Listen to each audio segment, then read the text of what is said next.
Hello students, मैं हूं आपका हरी सिंह सर और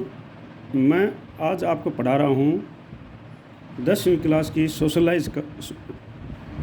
साइंस का हिस्ट्री का चैप्टर नंबर 1 का 1 पॉइंट। हिस्ट्री के चैप्टर नंबर 1 का 1 पॉइंट इंट्रोडक्टरी वीडियो जो है मैं आपको पहले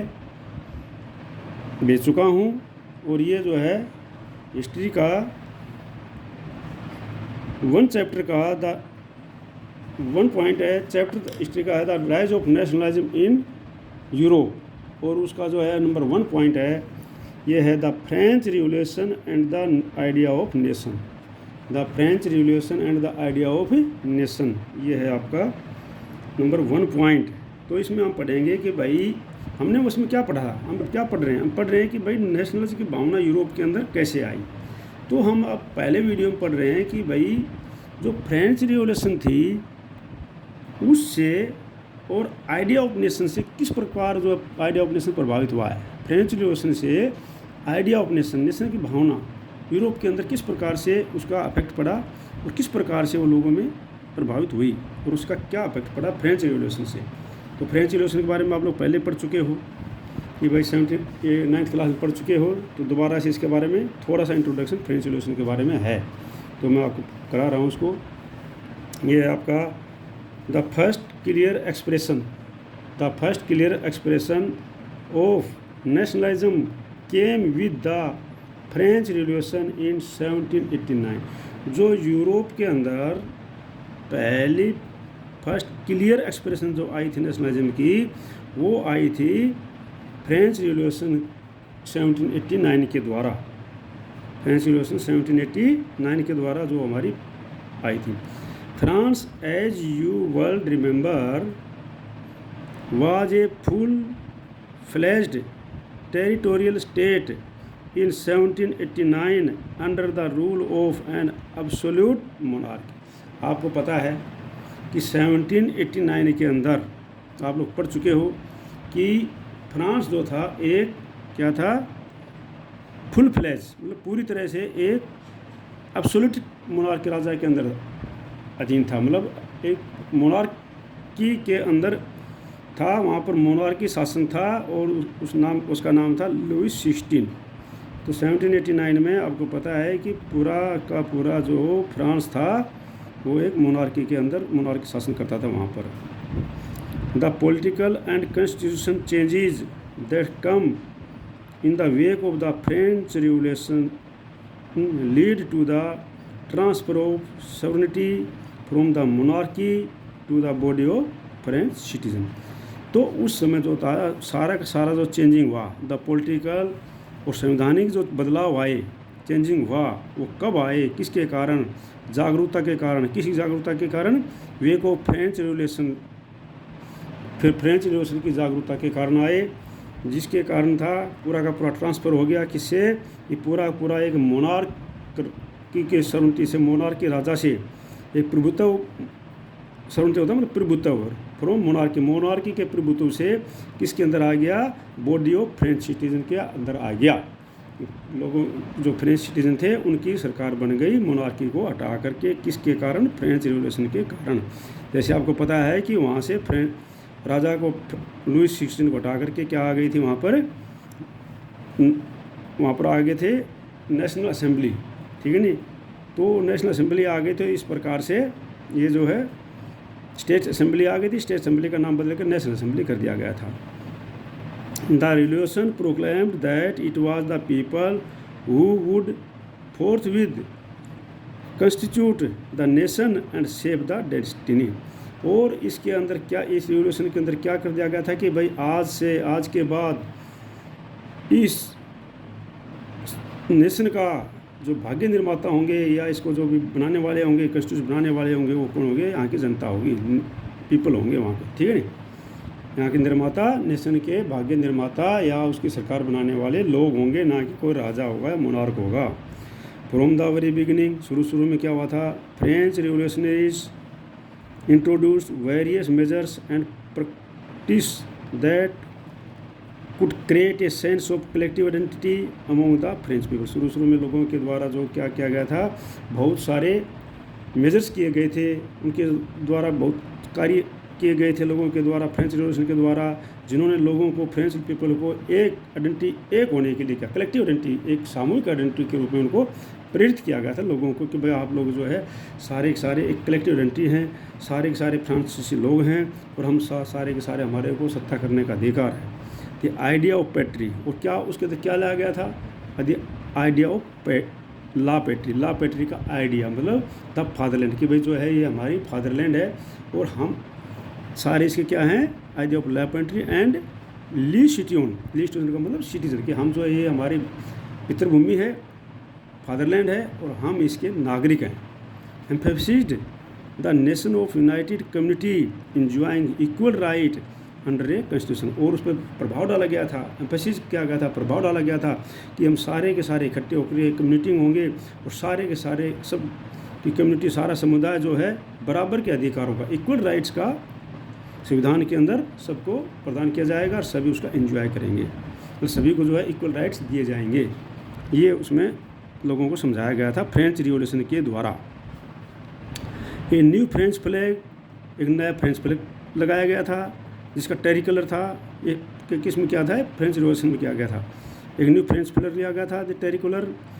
जिस 3 रंगों वाला, was chosen the replace of the formal lower standard, जो फॉर्मल राजा का जो स्टैंडर्ड हुआ करता था उसको चूज करके क्या किया गया था, एक न्यू टेरिकुलर फ्रेंच लगाया गया था उससे, ठीक है नहीं। The state journal was elected by the body of active citizen, और जो एक्टिव सिटीजन थे, एक्टिव सिटीजन मतलब जो थे कि जो एक्टिव सिटीजन का मतलब है कि जो उस समय टैक्स पेड करने वाले लोग थे उनके द्वारा, या वुमेन को छोड़ करके मैन के द्वारा, एक्टिव सिटीजन के द्वारा जो है उनको टैक्स पेड करने वाले लोगों के द्वारा एक नेशनल असेंबली में वो क्या बनाया गया था, एक बॉडी तैयार की गई थी, इलेक्टेड बॉडी तैयार की गई थी और उसका नाम बाद स्टेट, पहले ना उसका नाम दिया गया था स्टेट जर्नल वाले, elected by the body of active state journal के नाम से एक इलेक्टेड बॉडी तैयार की गई थी और बाद में उसका कर दिया गया था रीनेम्ड द नेशनल असेंबली, और उसको नेशनल असेंबली के बारे में रीनेम्ड कर दिया गया था, उसका दोबारा नाम बदल करके क्या कर दिया गया था, नेशनल असेंबली। ये जो आप फ्रेंच रिवॉल्यूशन में अच्छी तरह से पढ़ चुके हैं, ठीक है ना।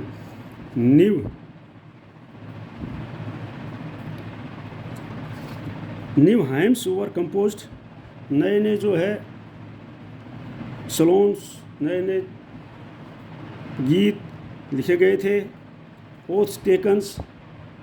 नई नई कस्में खाई गई थी, एंड मार्टर्स कॉमेमोरेटेड, और जो शहीद हो गए थे उनको याद किया गया था, all in the name of the nation, पूरे नेशन के जितने भी लोग थे सबके नाम से। A centralised administrative system was put in place and it formulated uniform law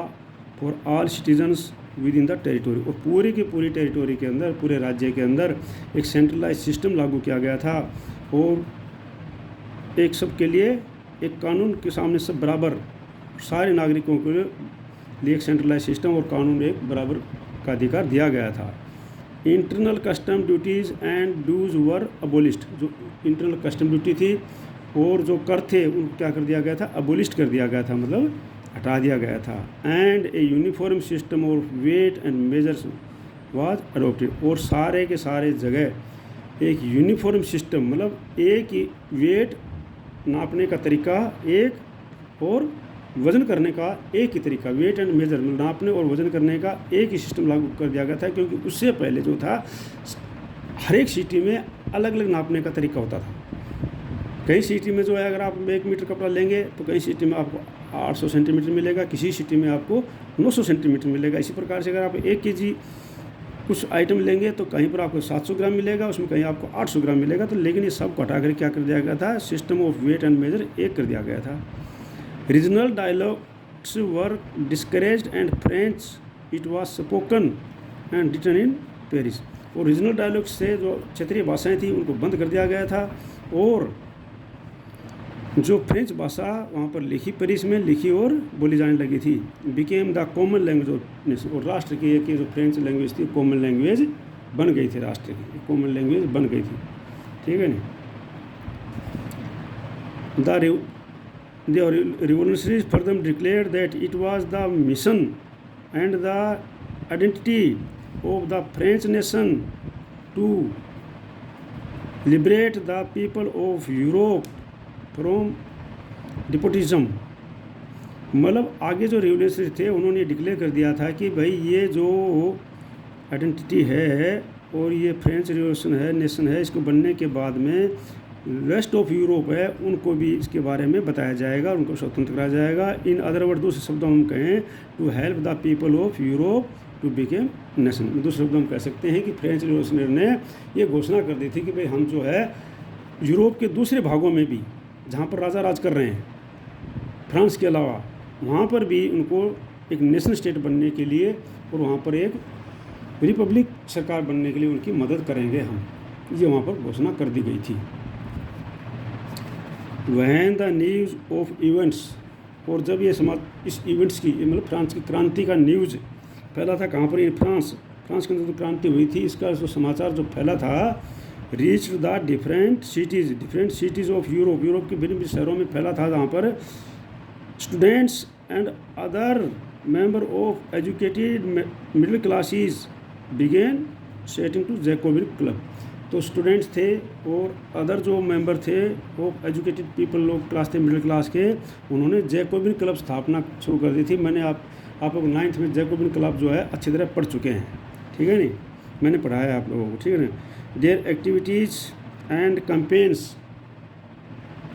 prepared the way for French आर्मीज which moved into Holland, Belgium, Switzerland and much of Italy in the 1790s. और ये जो activity थी उनकी activity के द्वारा जो campaign चलाया गया था, ये तैयार किया गया था, ये क्या फ्रेंच आर्मी के द्वारा तैयार किया गया था जो मूव करके गई थी कहाँ पर, हॉलैंड में, बेल्जियम में, स्विट्ज़रलैंड में और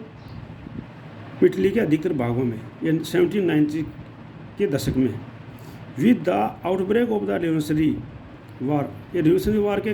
ख़त्म होने के बाद उसका परिणाम the French army began to carry the idea of nationalism abroad. French army ने जो आइडिया लाया था, ये विचार लाया था, ये पूरे यूरोप के अंदर फैलाने का विचार लेकर के आए थे फ्रेंच आर्मी वाले, ठीक है. तो ये फ्रेंच आर्मी के बारे में आपको. अब क्या है आगे है विदिन, आगे देखो अभी within the wide swath of territory that came under the control Napoleon set about introducing many of the reform that he had already introduced in Europe. अब मैं आपको बता देता हूँ कि 1789 में, क्योंकि इस चैप्टर के अंदर तो आपको पूरा पढ़ाया जाएगा भाई किस प्रकार से क्या क्या हुआ उसके बारे में, कौन सा राजाओं ने क्या एक्शन लिया और जनता ने क्या एक्शन लिया, वो सारा आपको पढ़ाया जाएगा इसके अंदर. तो मैं आपको बता देता हूँ कि 1789 के अंदर जो है फ्रांस क्रांति आई थी. फ्रांस क्रांति के अंदर नेशनल स्टेट जनरल बनी, स्टेट जनरल का नाम नेशनल असेंबली रख दिया गया. उसके बाद 1799 में क्या है, नेपोलियन की एंट्री हो जाती है और नेपोलियन जो है अपने आप को वहाँ का शासक घोषित कर देता है और नेशनल असेंबली को भंग कर देता है. तो अभी आपको बताया जा रहा है कि किस प्रकार से नेपोलियन ने उसके अंदर आकर के उस राज्य में शासन किया, कंट्रोल किया, और किस प्रकार से उसने बाहर के देशों के में भी सुधार किया और क्या क्या सुधार किए. तो बोलता है when the wide swathe of territory the came under the control of Napoleon. जब नेपोलियन के अंदर ये टेरिटोरी अच्छी तरह आ गया था, पूरा का पूरा फ्रांस नेपोलियन के अंदर आ गया, तो क्या हो गया, set about the introduction money of the reform. तो उन्होंने क्या है बहुत से सुधार किए. उन सुधारों के बारे में आपको बताएंगे जो उन्होंने सुधार किए. That the had already introduced in the France, जो फ्रांस के अंदर पहले से चल रहे थे, जो पहले से प्रशासन चल रहा था, उस प्रशासन में उन्होंने बहुत से क्या किया, सुधार किया. नेपोलियन ने बहुत सारे सुधार किए नेपोलियन आकर के, ठीक है. Through a return to monarchy Napoleon had no doubt destroyed democracy in Europe. अब क्या है, जब नेशनल असेंबली को भंग कर करके 1789 में नेशनल असेंबली बन गई थी, लेकिन 10 साल के बाद में 1799 में जब नेपोलियन वहाँ पर आ गया, तो ये इसमें तो कोई नो डाउट है, कोई डाउट नहीं है कि भाई नेपोलियन ने क्या किया, डेमोक्रेसी को डिस्ट्रॉय कर दिया, डेमोक्रेसी वहाँ से ख़त्म कर दी फ्रांस के से, और वहाँ पर फिर दोबारा से मोनार्की ले आया. मोनार्क राजा बन गया। बट उसने क्या किया, बट इन एडमिनिस्ट्रेटिव फील्ड, लेकिन एडमिनिस्ट्रेटिव फील्ड के अंदर he had incorporated revolutionary principles, उसने बहुत सारे एक क्रांतिकारी सुधार किए, सिद्धांत बनाए उसने, in order to make the whole system, और पूरे का पूरे सिस्टम के अंदर मोर रेशनल एंड एफिशिएंट, उसको पूरे सिस्टम को क्या है, एक एफिशिएंट बनाने के लिए, एक कार्य करने के लिए, अधिक प्रभावित करने के लिए उसने क्या किया, एक सिद्धांत बनाए कुछ। उस सिद्धांत में क्या, उन सिद्धांतों क्या नाम दिया उसने, द सिविल कोड ऑफ 804, उसका नाम दिया सिविल कोड ऑफ 804 या 804 1804, सिविल कोड ऑफ 1804, मतलब 1804 नाम उसका दिया गया, सिविल कोड 1804 इसका नाम दिया गया। Usually known as Napoleon code, आमतौर पर ये क्या है, नेपोलियन कोड के नाम से जाना जाता है, ठीक है नहीं, नेपोलियन कोड के नाम से जाना जाता है। Did away with all privileges based on birth, और क्या है, उसने सारे के सारे जो बेस्ड ऑन बर्थ के ऊपर जो अधिकार दिए जाते थे, जैसे कोई राजा है, कोई सामंत है, कोई कुछ है, किसी को पद दिया जाता था, और उनको जन्म के आधार पर जो सुविधाएं दी जाती थी, प्रिविलेजेस दिए जाते थे उनको, कि भाई ये टैक्स नहीं देंगे, ये सारे टैक्स कलेक्ट करेंगे, ये इंजॉय करेंगे, इनके पास ज़मीन होगी, तो ये सारा का सारा उसने क्या कर दिया, ख़त्म कर दिया, फिनिश कर दिया। एस्टेब्लिश्ड इक्वलिटी बिफोर लॉ, उस इक्वलिटी बिफोर लॉ कर दिया कि सारे के सारे कानून के सामने बराबर होंगे, किसी को भी जन्म के आधार पर कोई अधिकार नहीं दिया जाएगा। And secured the right to property, और राइट टू प्रॉपर्टी का अधिकार उनको दे दिया गया। This code was exported to the regions under French control, और ये सारा का सारा कोड कहाँ पर लाया गया, जहाँ पर फ्रांस का कंट्रोल था, मतलब फ्रांस के जो शासक जहाँ पर शासक करते थे वहाँ तक सब जगह लागू किया गया है इसको, ठीक है ना, जहाँ पर फ्रांस का कंट्रोल था वहाँ सब जगह इसको लागू कर दिया गया, ठीक है ना। इन द डच, कौन कौन से एरिया था, in the Dutch Republic, in Switzerland, in Italy and Germany, Napoleon simplified administrative division,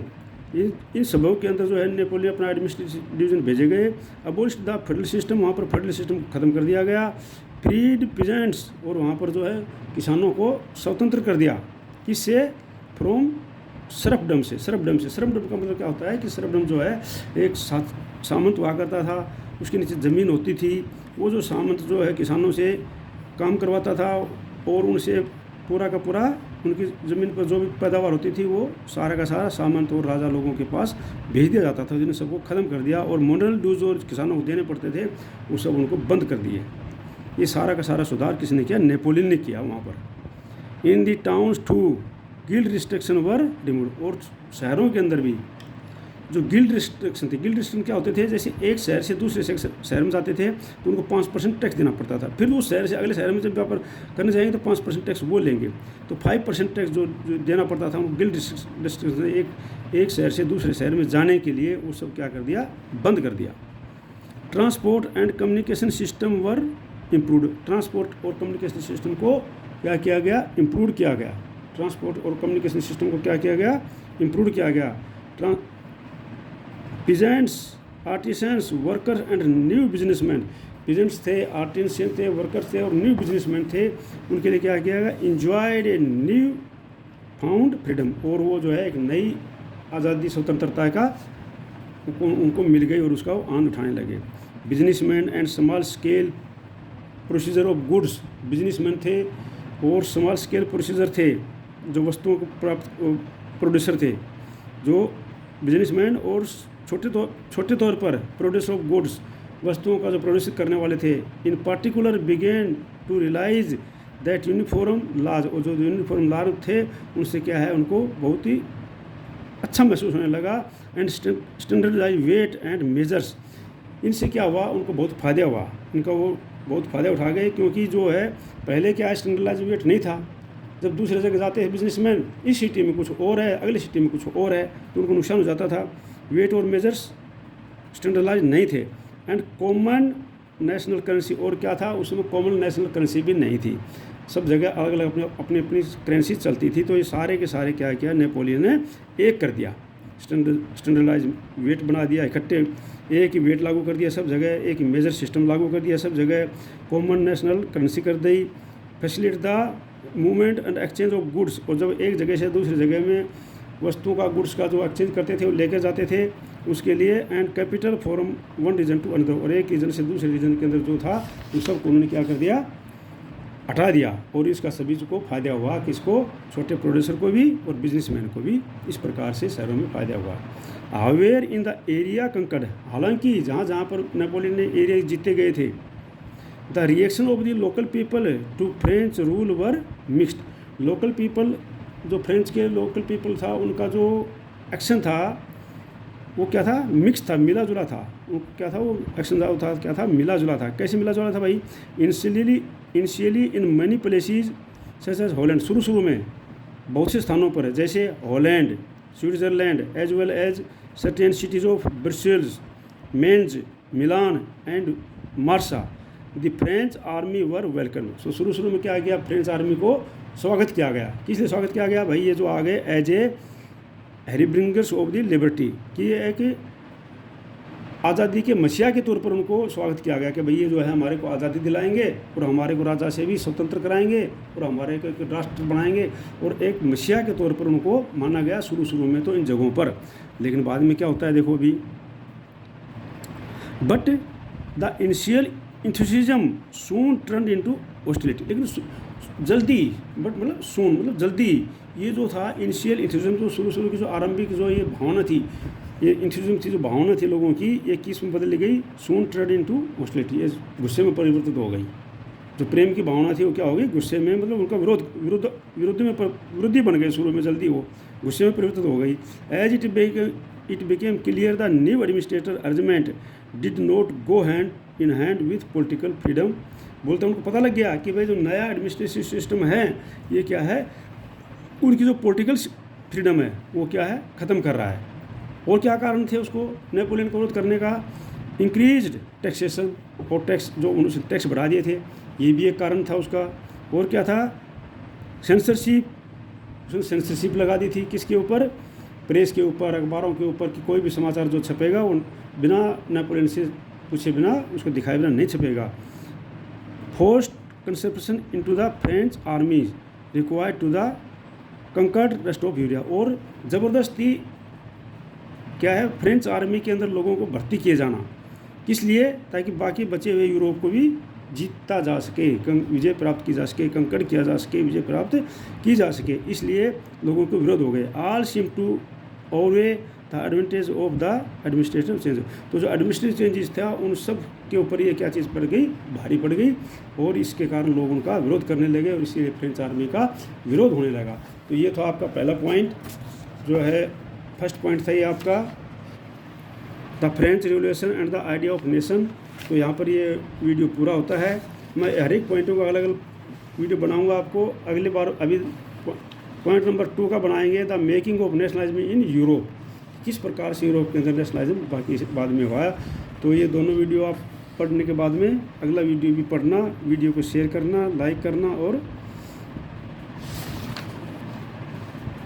इसको देखना है और पीछे से पढ़ना और आगे भेजेंगे।